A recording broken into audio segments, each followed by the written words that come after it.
Comment se différencier? Quand on a un métier artistique, un des gros défis lorsqu'on a une commande, c'est d'arriver à remplir les objectifs tout en s'adaptant à l'ADN du client. Par exemple, en tant que vidéaste, si on fait un teaser pour un festival, le but ça va pas être de simplement montrer des images d'illustration avec de la musique. Il faut que la vidéo capture l'essence de l'événement. Prenons l'exemple du festival Merci Bonsoir. La première chose qui nous a interpellés, c'est que ce festival d'art de rue et de musique se déroule intégralement en extérieur. Les différents spectacles doivent donc s'adapter à ce milieu et c'est quelque chose d'assez dépaysant et apprécié chez les spectateurs. Au lieu de simplement montrer différents plans du parc, on a décidé de mettre cette facette en avant par le son, en proposant au milieu de la vidéo une vraie rupture avec la musique pour laisser place à l'ambiance reposante du parc.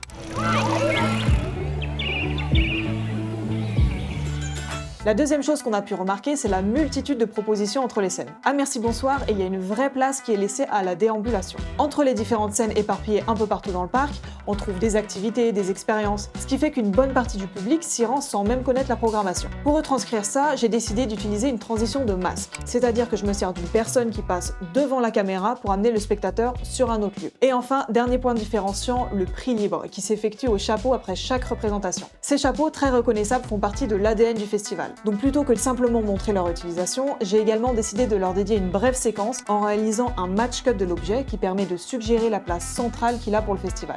Et voilà, si ce genre de contenu te plaît, abonne-toi!